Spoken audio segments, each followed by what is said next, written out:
Tiradentes, o mártir da independência, de Apolônio Alves dos Santos, voz Iba Mendes. Ao narrar essa história, peço a santa providência, divinas inspirações, para eu com veemência falar sobre Tiradentes, o mártir da independência. Joaquim José da Silva Xavier o nome seu, que pela conjuração mineira muito sofreu, o qual como grande herói por sua pátria morreu. Tiradentes era filho do grande estado mineiro, foi alferes e dentista, muito honrado e verdadeiro, tornou seu nome imortal neste país brasileiro. No fim do século XVIII, a Inconfidência fez o Brasil pressionado por domínio português, e os grandes revoltosos se levantaram de vez. Em número de 34 foram os iniciados na conjuração mineira, e um dos mais implicados foi o nosso Tiradentes, entre outros condenados. O movimento econômico nativista no Brasil e a tal Inconfidência mineira chegou sutil, trazendo grande polêmica daquele grupo imbecil. Foi criada em Vila Rica a Conjuração Mineira, por interesse econômico de uma raça interesseira, que deixou uma lacuna na história brasileira. O governo português, pretendendo seu quinhão, do ouro à fase áurea daquela mineração, queria de uma só vez toda a contribuição. E a cobrança dos quintos, atrasada no programa, com arbitrariedade denominaram derrama, foi desta revolução que criou-se aquele drama. Entre os participantes daquela conjuração foram Cláudio Manuel Costa, poeta de vocação, e José de Alvarenga, Peixoto tipo vilão. José Alves Maciel, um membro da falsidade, filho do capitão Mor, de Vila Rica cidade, um grande vulto chamado Francisco Freire de Andrade. Tiveram 3 delatores do domínio português. O primeiro foi um tal Joaquim Silvério dos Reis, Basílio e um tal Pamplona, que foi o pior dos 3.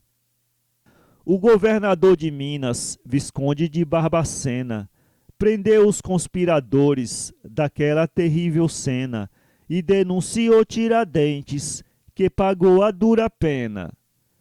Foi no dia 10 de maio do ano 1789 exato, com ele e outros detentos, que todos esses tiveram os seus destinos cruentos. A 19 de abril do outro século passado, nosso mártir Tiradentes na tribuna foi julgado, tendo a cruel sentença de ser na praça enforcado. Foi no Rio de Janeiro ele aprisionado, na Rua dos Latoeiros, naquele tempo passado, que hoje é Gonçalves Dias, seu nome atualizado. O conduziram algemado para as grades da prisão, onde ficou vários dias, sem haver apelação, até quando foi levado para sua execução. Aquela data sinistra marcava no calendário, quando o mandaram vestir o seu roupão funerário e o conduziram para o lugar do seu calvário. Uma grande multidão para vê-lo se juntou. Quando seguiram com ele, todo o povo acompanhou. Foi essa cena mais triste que o mundo presenciou. No campo de São Domingos, onde a forca estava armada, foi ali que o nosso mártir teve a vida liquidada, na praça que hoje é de Tiradentes chamada. Ali todos assistiram o Tiradentes subir, os tristes degraus da forca, sereno calmo a sorrir, e em menos de 2 minutos o viram-se concluir.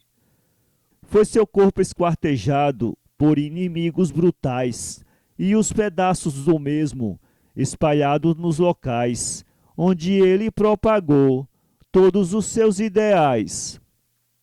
No ano 92 do outro século passado, a 21 de abril, foi Tiradentes enforcado, data que ainda hoje seu dia é comemorado. E o tal Cláudio da Costa, também da Conjuração, teve quase a mesma sorte, dizem que na detenção teve morte atribuída a suicídio ou traição. O Brasil, estando livre dos poderes delinquentes, mandaram então construir, em louvor dos combatentes, as estátuas dos heróis, inclusive Tiradentes.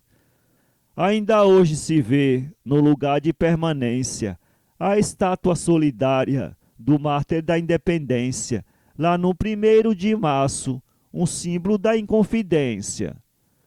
O Marechal Deodoro, o primeiro presidente da República Brasileira, homem sério e consciente, que deixou nosso Brasil para sempre independente. Logo após ele ter feito aqui a proclamação da República do Brasil, deixando livre a nação do domínio português, findou-se a conspiração. Portanto, o nosso Brasil hoje é livre realmente, embora a custo de sangue, mas venceu heroicamente. Podemos considerá-lo um país independente. Esse governara junto com Marechal Floriano, que foi vice-presidente, homem de brio e bom plano. Esse era natural do estado alagoano. Depois desse foi eleito o Prudente de Moraes, homem muito corajoso, de boas credenciais, que sempre pelo Brasil lutou em favor da paz. Seu governo se vencendo, foi outro então empossado. Esse fez um bom governo, bastante considerado. Foi o Dr. Campos Salles, que ficou muito lembrado. Depois veio Afonso Pena assumir o seu poder. Esse foi um presidente de muita honra e saber. 4 vezes foi ministro, tudo soube resolver. O Dr. Nilo Peçanha, vice-presidente seu, também assumiu um ano pelo que aconteceu, pois antes do vencimento, Afonso Pena morreu. Veio Hermes da Fonseca e depois Venceslau Braz. Esse era filho do estado de Minas Gerais, que enfrentou a revolta dos fuzileiros navais. Seu governo se vencendo, outro vulto foi eleito, o Dr. Rodrigues Alves, homem de alto conceito, mas Dr. Delfim Moreira foi quem terminou o pleito. Depois desse o presidente foi Epitácio Pessoa, homem muito inteligente, de família muito boa, enfrentou vários problemas, mas nunca fez nada à toa. Depois veio Arthur Bernardes, fez um governo decente, e depois o Washington Luiz governou severamente, que da Primeira República foi o último presidente. Aqui findei de contar a morte de Tiradentes. Leitores, citei algumas vidas de alguns presidentes, e por não ter mais espaço, sinto ânsias retraentes.